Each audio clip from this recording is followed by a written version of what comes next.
Hello, welcome to the world of one of the most useful chemical biology technologies. This video is dedicated to teaching you about click reactions. These reactions, like the copper-catalyzed azide-alkyne cycloaddition, have been coined click reactions because of their ability to essentially click small molecules into larger molecules in biotic environments. This reaction is like putting Legos together. They are useful because they are fast, use mild reagents, and are usable in biotic environments.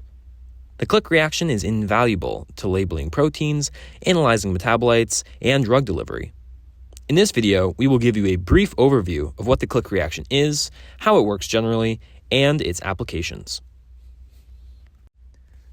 So, what is the general idea of the click? The name click chemistry should give you a clue to its mechanism.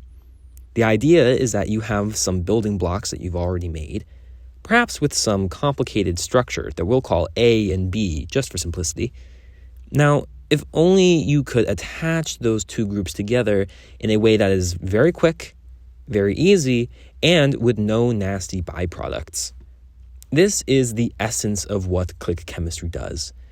One of the most general forms of this is the azide-alkyne cycloaddition, where the two groups that click together, an alkyne and an azide, form a triazole ring structure. Now, why is this click reaction important? Well, in order to study molecules in our cells, it is incredibly important that they react where we want them to. It'd be super bad if drugs started binding to random parts of our cells. For example, morphine works by binding specifically to the opioid receptors in your brain to tell the brain that there is no pain and thus your pain is relieved. Could you imagine what would happen if morphine was to bind to every single receptor in your brain? Yeah, it'd be pretty bad. Obviously, in both drug delivery, like morphine binding to the receptors and studying cells, it is important that the synthesized molecule only reacts with the reagents you want it to. I.e., if you want a molecule that fluoresces when it binds to a cell surface sugar of your cell, you want it to bind only to that cell surface sugar. Otherwise, you'll just have a mess on your hands. This is an important concept in chemical biology known as being bioorthogonal. This is defined as when a chemical reaction occurs in a cellular environment without disrupting normal cellular processes. A chemical reaction is considered bioorthogonal if it has three properties. 1. Specificity. 2. Biocompatibility. And 3. Reactive. Let's take each of these in turn to see how they work exactly. Specificity. As we know and have discussed before, this chemical reaction must be highly specific for it to be bioorthogonal. If a synthesized chemical is introduced into a cellular environment, it needs to be reactive with only the molecule of choice. For example, the click reactions we showed above make use of triple bonds in alkynes.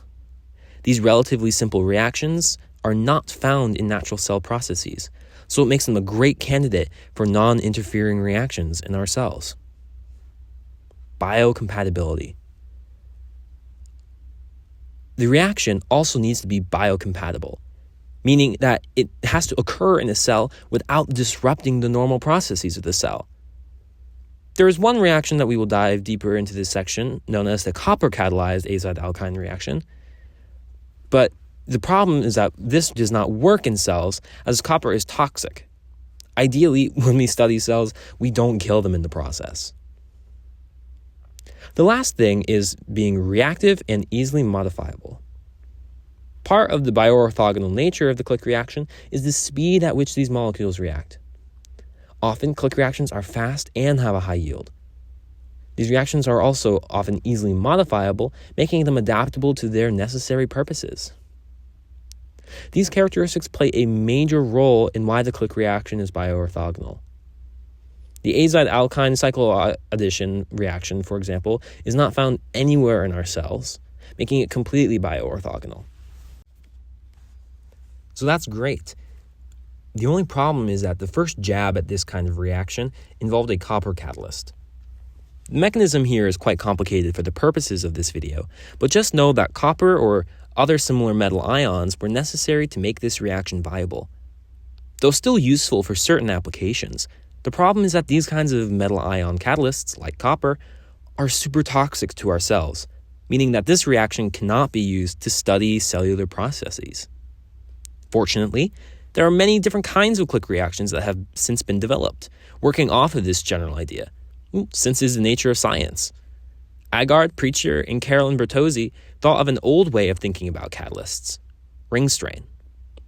You see, a reaction can be super favorable if the product is more stable than the reactant. Using old chemistry developed by famous chemists like Wittig and Krebs, yes, that Krebs from the Krebs citric acid cycle, the team stuck our little alkyne into a cyclooctane, which is just 8 carbons in a ring. This structure, when you include the alkyne in it, is rather unstable. It has so much ring strain.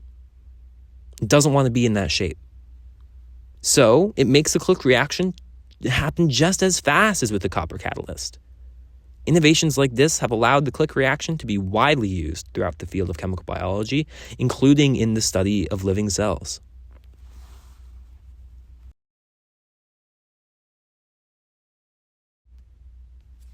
Now, we've only been talking about one type of click reaction here, but of course, as I mentioned before, there are actually many different kinds of clicks. The azide-alkyne click is just one reaction that helped jumpstart this field. You can learn about the very specific kinds of clicks and their applications by doing the crossword exercise in the bottom of this section. Still, even the azide-alkyne click reaction is an incredibly important tool that has a wide variety of applications, including labeling molecules, reporting metabolic activity, cell imaging, and drug delivery, among others. So let's take a look at a couple of these examples. We've already briefly mentioned how chemical biology can be used to characterize and label cell surface sugars, but the click reaction can also be used to visualize proteins and quantify things too. For example, say we have a whole bunch of proteins that we want to take a look at simultaneously. Sure, we could characterize one protein at a time, but this would be incredibly time-consuming. Instead, we can use the click reaction to help us. For example, using the click reaction to connect them, we can label compounds that bind to these proteins with a fluorescent tag, which we can later analyze to see what proteins are present. This linking mechanism is incredibly useful for us, as we can use this strategy and attach a label to almost any kind of protein we want. Additionally, the click reaction is incredibly useful for the development of antibody-drug conjugates, where antibodies are clicked together with drugs through a linker. When this antibody binds to a specific cell that the drug needs to target, the researcher can then release the drug from the linker, allowing for highly specific and targeted therapeutic treatments with more limited side effects. And numerous other applications we didn't get into in this short video, we've only begun to scratch the surface of what's possible with the click reaction and chemical biology.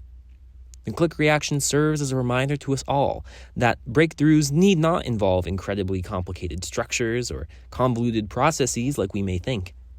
Sometimes simplicity is what makes it click.